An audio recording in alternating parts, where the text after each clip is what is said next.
Good afternoon. I'm Brent Roussin, Manitoba's Chief Provincial Public Health Officer.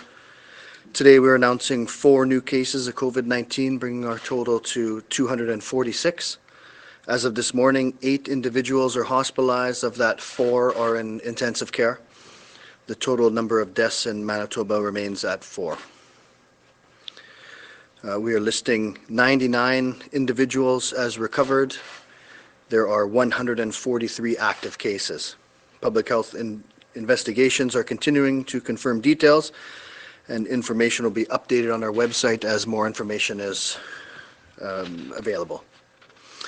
Yesterday, 32 tests were completed at Chatham Provincial Lab, bringing the total tests completed to 17,245.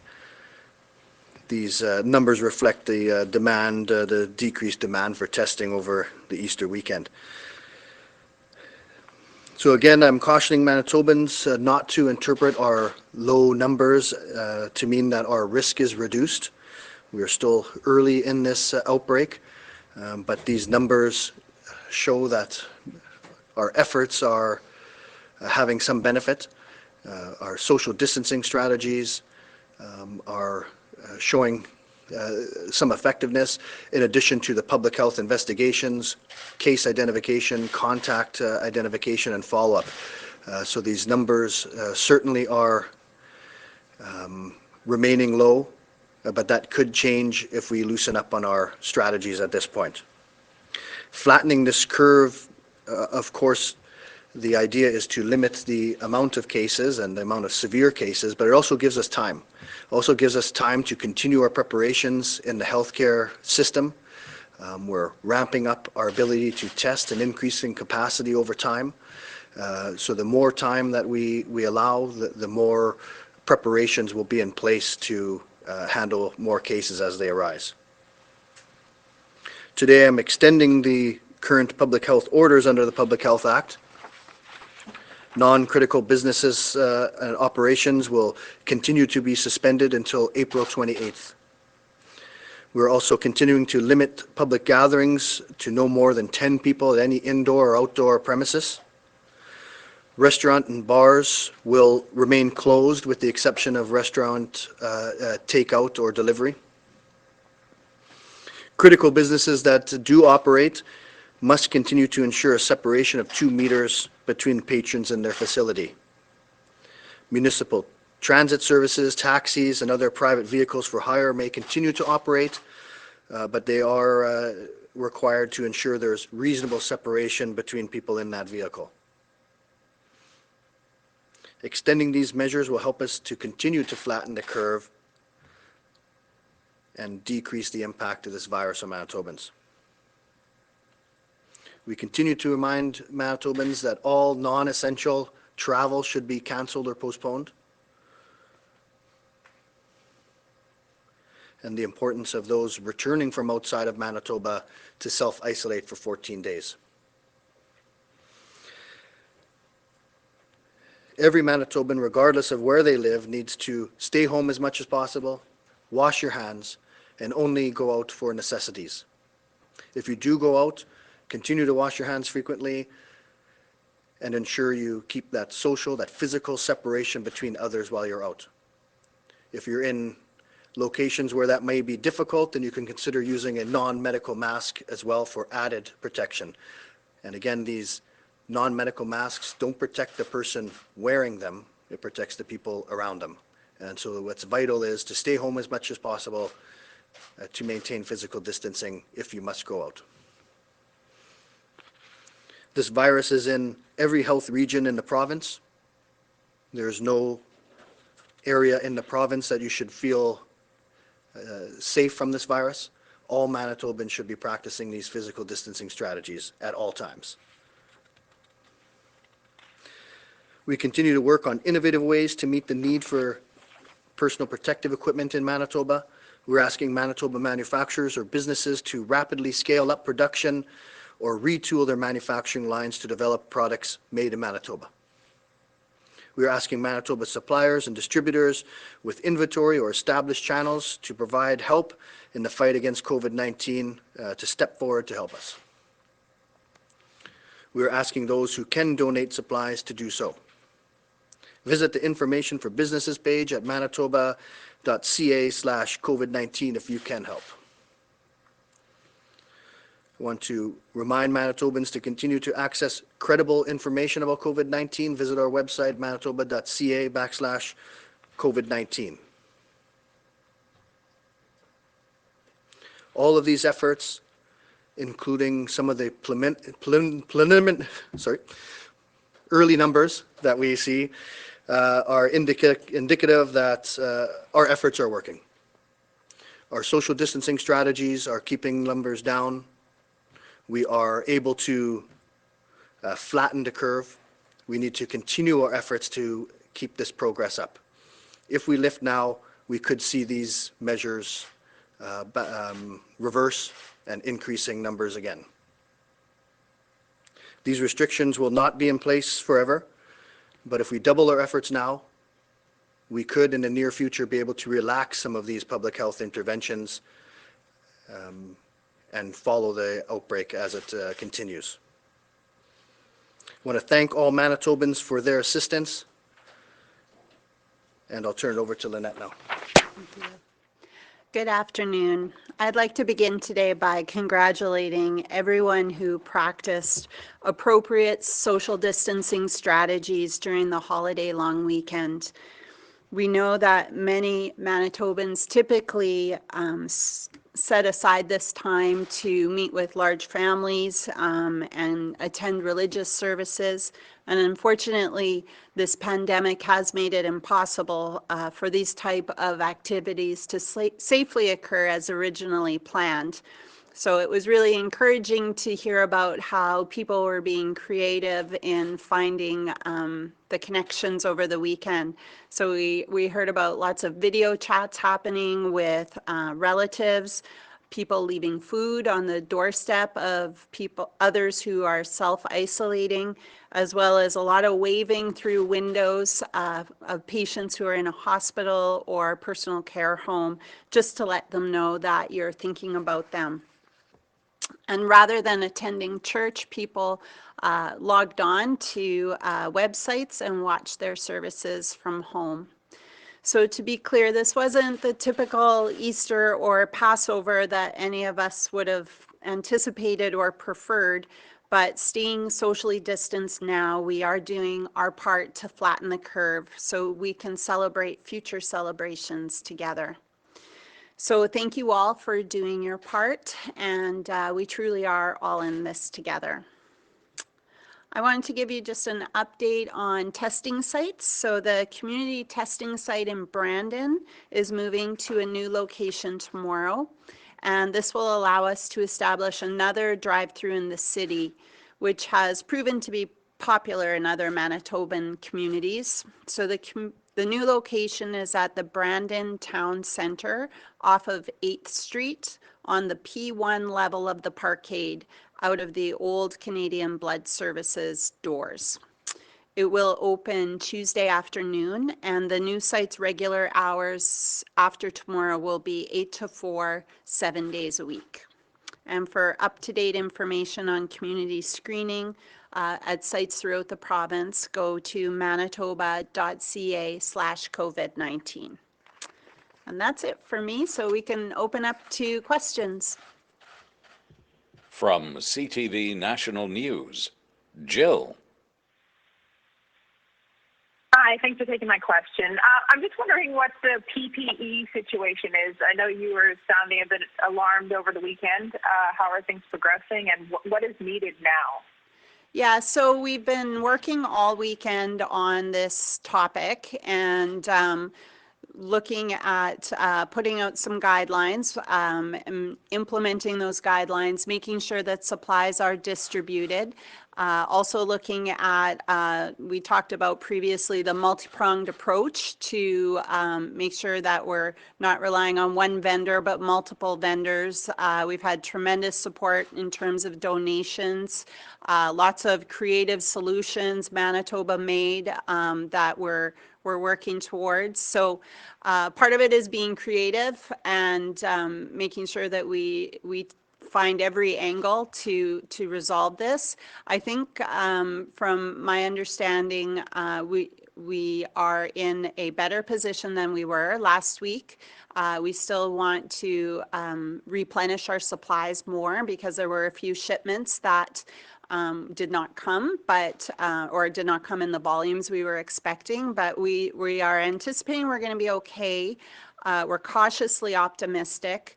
We still want to look for ways where we can conserve or reuse or reprocess whenever possible. And we'll be working with the regional health authorities to make sure that we can get the supplies distributed to the people who need them. Thank you. From the Winnipeg Sun, Scott. Hi, it's Scott Bullock here from Winnipeg Sun. Question for Dr. Roussin. I guess what went into keeping the current rules in effect and extending those, and why was the decision made maybe not to either, well, you already answered why you wouldn't relax them, but maybe not, I suppose, tighten them a little bit more. Yeah, it's a good question, and I think that's certainly not out of the question. So we needed to ensure there wasn't a gap in these orders, and so that's why they're extended today. I am looking at potentially even later this week at certain options to enhance the orders, because like we said, is that this is not the time to lift anything. We can't relax our efforts at this point, and in fact, if we can double our efforts, we may be weeks away from being able to scale back some of these restrictions. But we need to ensure that we keep on top of this now and then follow our numbers closely. And to follow up, when will you see the, I guess, the effects of the messaging that was brought forth for this past weekend specifically? When will you know kind of if that worked or maybe it didn't? Yeah, so if there was a lot of community transmission that occurred, we would likely be seeing it anywhere from 7 to 14 days later. And so we'll be looking for those spikes, and that could give us a clue on whether any strategies had worked. From CBC Radio Canada, Mohammed.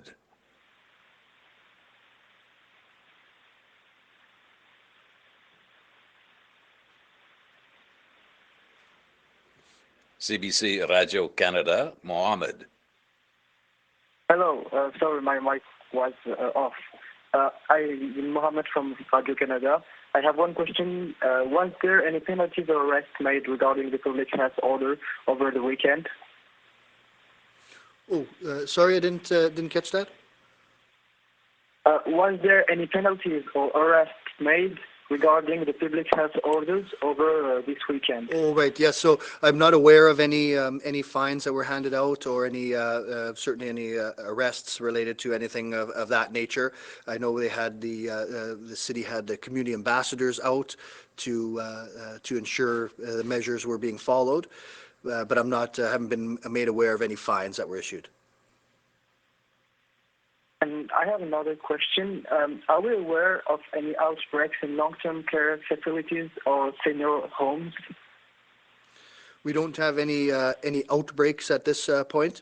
We're obviously putting in a lot of restrictions and a lot of efforts to prevent that from happening. So we monitor those situations quite carefully, but I'm not aware of any outbreaks at this point.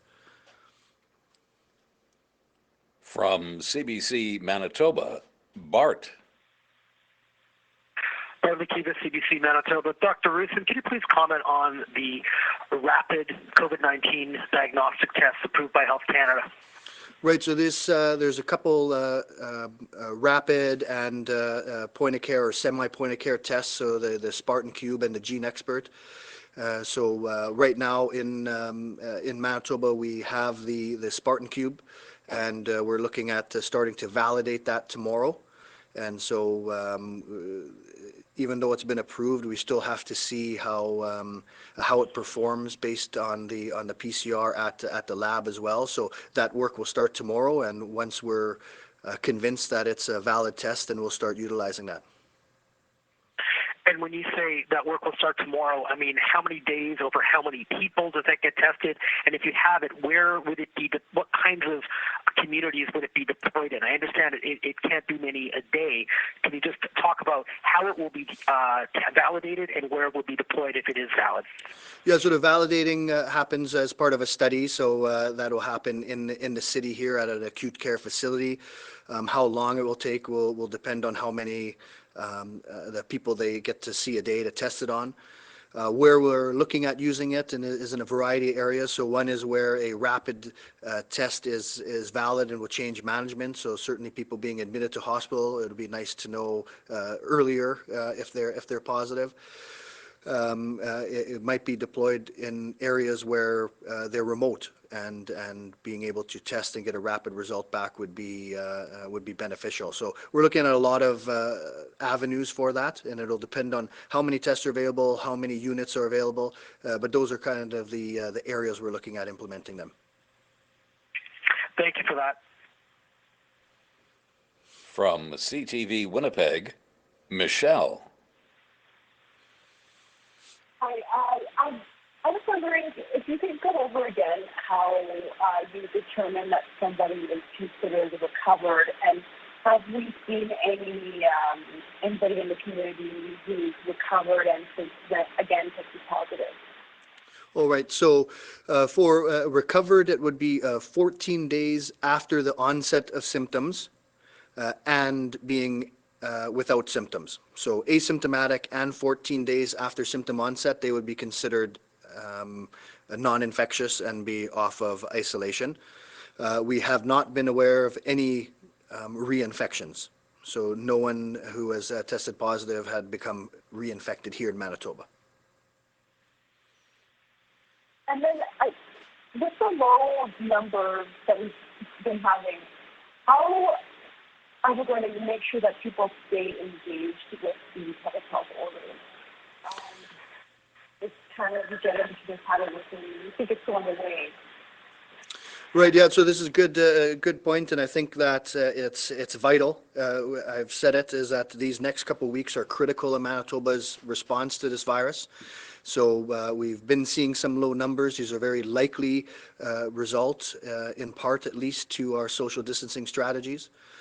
So we have to keep this up, or we will see those numbers climb again.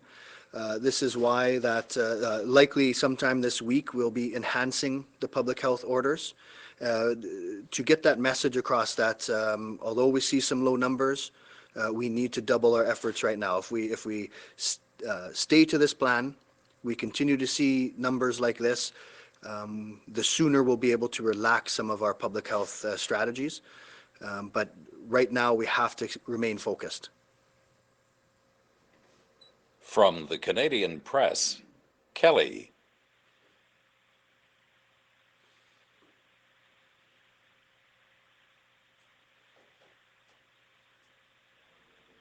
Apologies, my mute button was stuck. You mentioned that in previous press conferences that these efforts and in some sense some social distancing could last throughout the summer. So why not extend the current public health order longer than just the end of this month? Right, so it's very likely that physical distancing, social distancing strategies are going to be in place for the foreseeable future. Just to what degree will depend on what we see. So certainly the degree of social distancing that we have right now, I don't expect to keep that in place for, until the summer. We're going to have some restriction on group sizes, some changes in how we live day to day. But I do not expect to see the degree of physical distancing strategies that we have right now in place for that many months. And will you be broadening the range of who can be tested like we're seeing in other regions across the country? So if we're comparing to most regions, we test a large group of individuals. We're going to continue to broaden that as our capacity widens. But right now we're testing all inpatients with respiratory symptoms, all healthcare workers with respiratory symptoms, all returning travelers with respiratory symptoms, first responders, those in long-term care, those in the north and in remote isolated communities. So we have a very broad testing strategy right now, but we're going to continue to expand that as necessary. From City News, Stephanie. Stephanie Lucic from City News. Ms. Siragusa, just wondering if you can give us an update on how much PPE we have, the N95 masks and gloves, how long they will last. I think as long as we are using them appropriately, I believe we have at least a couple of weeks now, and we have more coming or being made as we speak. And have any more healthcare workers tested positive for COVID-19? Yeah, we will give you a more detailed update, I think on Wednesday, but I can tell you right now there's been about 2,500 healthcare workers tested overall, and we haven't seen any more we've seen more testing, but no positive results over the weekend. So we'll give you a bit more of a breakdown later in the week. From the Winnipeg Free Press, Carol.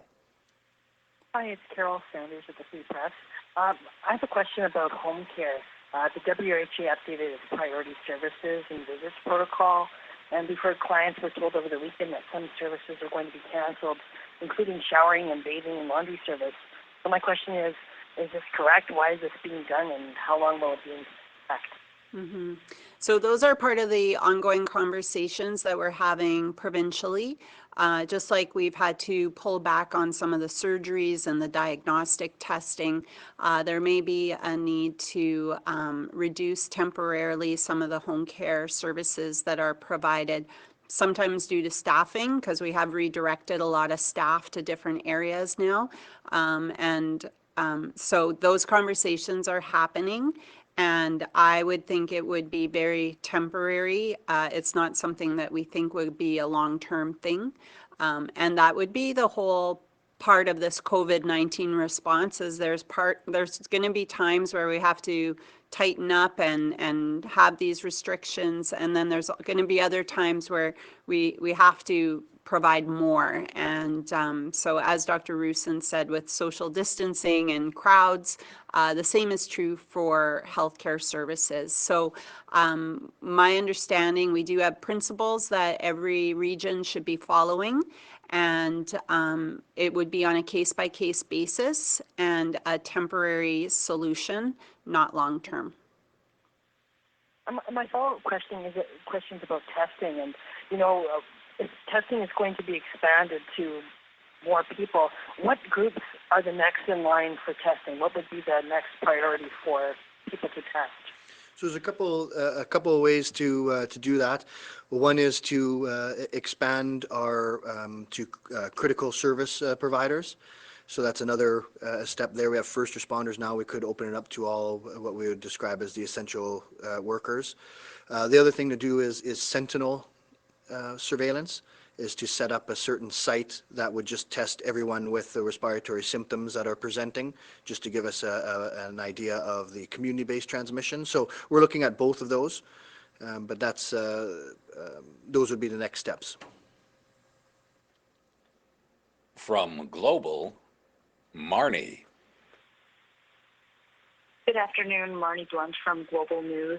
Dr. Roussin, as we mentioned earlier in the press conference, we did see a lot of people trying to do social distancing over Easter this weekend, whether it was standing outside windows or outside balconies. In some cases, they were dropping off packages for family members. Just wondering what your opinion is on that, and if that is a safe alternative.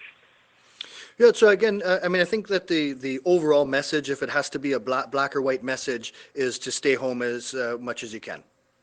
And so that's the message if it has to be clear.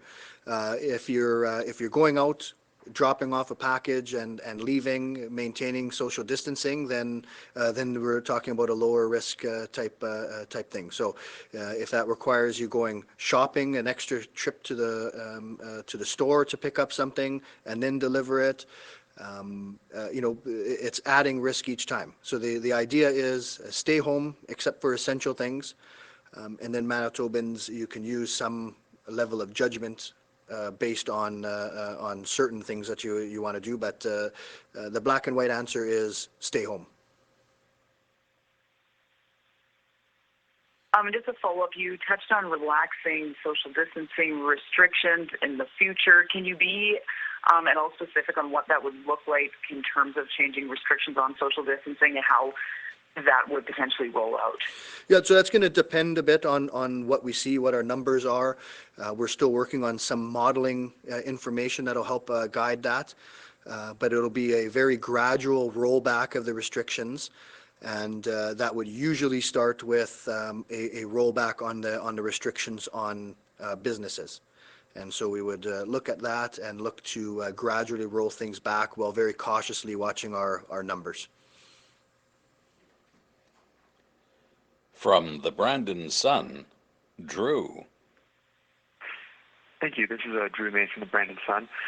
Dr. Roussin, just looking online, it looks like there was another unnamed tattoo shop in Brandon that was closed for contravening the March 31st public health order.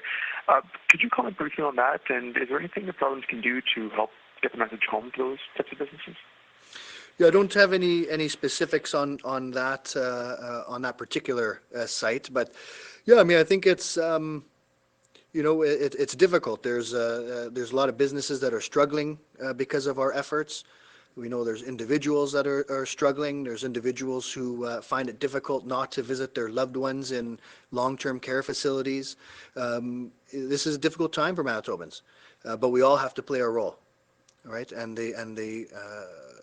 the more we can stick to that role right now in these upcoming weeks, these critical few weeks, the sooner we can start looking at removing some of these restrictions. But it's important for everyone, and I think most Manitobans get that message. Most Manitobans have been doing their part. And then once in a while, you'll get people who maybe didn't get the message, maybe they don't quite understand how important this is, and then we have to resort to enforcement, and we will. This is important enough, so we will enforce when we need to. And just a quick follow-up, but Mr. Siragusa, you were saying that the Brandon testing site was going to be moving. Could you comment briefly on why exactly the decision was made to move it? Yeah, so most of the testing sites are not at an acute facility like a hospital. So they moved to a more community-based setting, which is typical for what we're doing. And I expect as the testing volumes change, they may go up, they may go down, and we will adjust and adapt as we need to as we go. So this was a decision made by Prairie Mountain Health and very much supported by Incident Command. So really just keeping community work community-based. From CJOB, Diana. Good afternoon, Diana from 680 CJOB. Just a question today on care homes. Given the tragic stories coming out of personal care homes in Ontario and Quebec, I'm wondering if all care homes here in Manitoba, both public and private, have all the PPE they require, and kind of whether or not employees are still allowed to work at different homes, or if regulations are being changed to kind of prevent them from going from different homes during their work. Mm-hmm. So to my understanding, the long-term care, personal care homes do have the PPE that they require. If they don't, they should be escalating that because we know this is a high-risk population. So from that end, I think we're good. And we have also been working quite collaboratively with the private personal care homes as well. They've been good partners, and we've been sharing information in terms of standards and guidelines. So that continues. In terms of staff going back and forth, yeah, we realize that that can be a risk, and our teams are working on that right now to determine how we can mitigate that risk and make sure that the services stay in place. So that's actively happening, and as soon as we have some recommendations, we will be happy to share those with you. And just as a follow-up, are you able to say kind of what staffing levels are like in those care homes? Do you have a sense of whether or not people are reporting to work as normal, and the staffing levels are those required by regulations overseeing personal care homes in Manitoba? Well, I haven't heard that there are staffing issues, so that doesn't mean it's not happening. It's just maybe that I haven't heard, so I can investigate that further. But yeah, the staffing, I mean, these are usually fairly stable people. This is their home. They have lower nurse to patient ratios than you would in a hospital, like health science center, obviously. So I think it can range depending on the needs of the patients. But it's definitely it's a lower healthcare provider to resident ratio. And I will check for you, Diana, if there's any staffing issues that are being raised, because I'm not aware of them. All right, we have time for a few more questions. Any of our reporters online, go ahead, please. Hey, Dr. Roussin, it's Bart Lakitis here at CBC again. There has been an increase in deliberate misinformation that we've seen. A so-called protest in Vancouver this weekend. You have said before about misinformation, but what efforts could the province take to actively counter misinformation? For example, even making misinformation subject to a public health order and some sort of form of active deterrence. Yeah, well, I think that the credible information is really important, and misinformation can cause significant damage to our efforts going forward. So we've continually tried to get Manitobans to go to our website for credible information. We've had these daily briefings because we're getting a lot of credible information out through media with this. So I think that it's something to look at. If we keep seeing specific issues, then we'll definitely can look at ways to deal with that, whether it would come in the form of a public health order under the Act or not. But we do need to fight misinformation because it's certainly a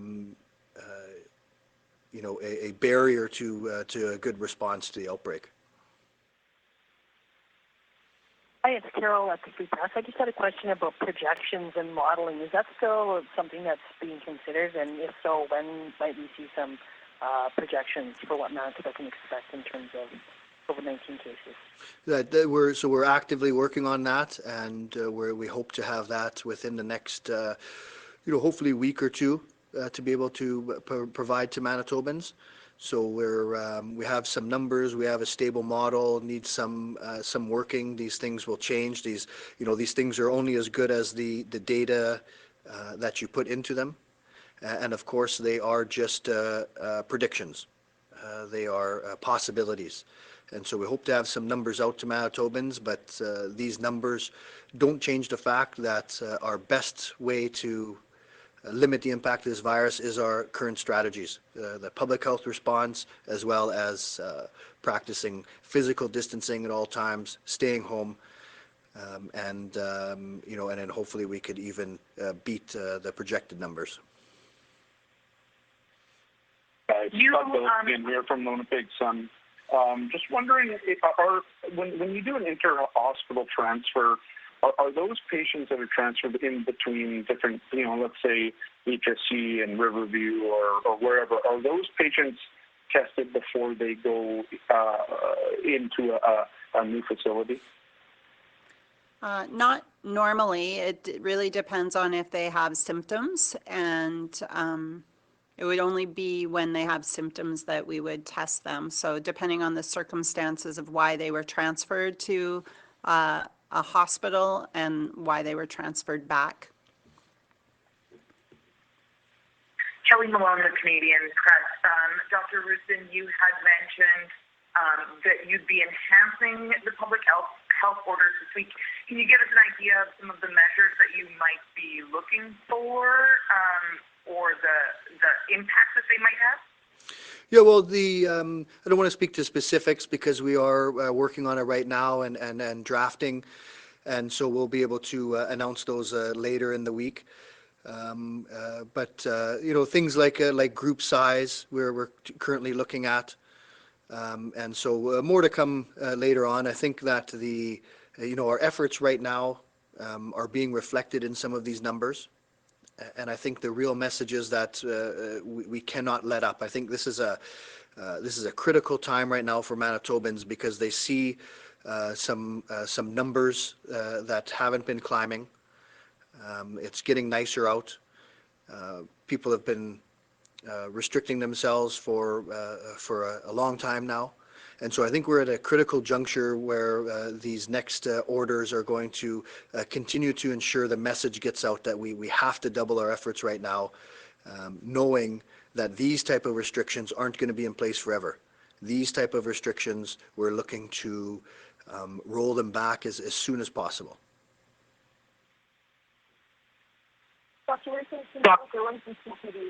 can you clarify, for the businesses that are critical, can staff still work inside those facilities as long as they're not seeing customers in person, like online and sometimes pick up over the phone? That's right. So if a business is operating right now, they're allowed to operate on their premises. If they're servicing customers online or curbside pickup or delivery. Dr. Roussin, Bart McKeevis here. Just minutes ago, given a tip about a paramedic in the Southern Health region testing positive. Do you have any information about that? No, I haven't been briefed on any such thing. Okay, thanks. May I ask one more? Go ahead. Marty Blunt with Global News. We just wanted to follow up on the PPE supply. We're hearing concerns from some frontline healthcare workers about being assured that there is a good supply of PPE. Then they're also hearing that that's not the case. How do you address just the concerns over mixed messaging on this issue? Well, not knowing where that person is located and what area of work they are in, I would ask them to talk to their manager about that. We did hear about it over the weekend. We talked to senior administration just to make sure that it was, if it's in the region, how does it get out to the people? So I can't speak to the specifics without knowing where they are or what PPE they need. But I know that PPE's been flowing out and been delivered to different regions. So if it's a specific type or a specific place that there's a gap, we certainly would want to hear about that.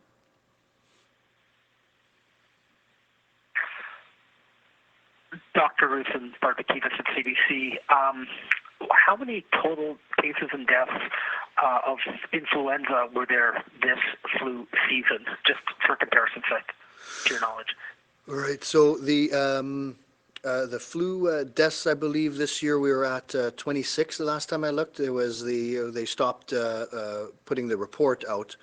But haven't checked those numbers recently because they've stopped putting the report out on that. But I believe it was 26 deaths this year that we saw. Thank you. Scott Bill from the Sun here. Just to follow up on that, are the flu numbers going to be skewed this year, just given the orders, stay home if you're sick and that sort of thing, so people just aren't maybe presenting as much with the flu, and those numbers are affected by it? Well, we've seen already the downtrend of the flu just as this pandemic was starting to hit us. But certainly respiratory infections like the flu, like coronavirus, are spread in much the same manner. So the protections that we put in place for coronavirus would help with the flu as well. Washing your hands is the big thing, staying home when you're sick. So I would expect this to help with any kind of respiratory viruses. Dr. Roussin, Diana from 680 CJOB here. Just a quick question. I don't know if I completely missed this, but you mentioned possibly doubling down on these measures. What could that look like if you are indeed to tighten those restrictions later in the week? Yeah, so it's something that we're working on right now. I don't want to put anything out there that hasn't been finalized yet. So we're looking at all aspects of the order and hopefully can have something in place this week sometime. But I don't want to speak on specifics until we have that nailed down.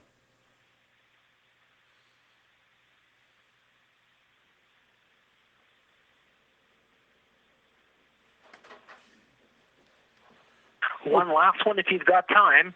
Are you, is Manitoba, but keep it serious, is Manitoba using any of the contact tracing apps that Quebec and Ontario has ordered or commissioned?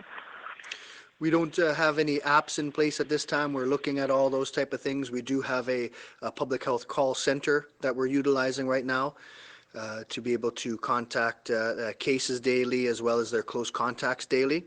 So that's what we're utilizing now. But as as things progress, we'll be looking at other type of technology as well. And that concludes today's media briefing. Thank you. Thank you. Thanks.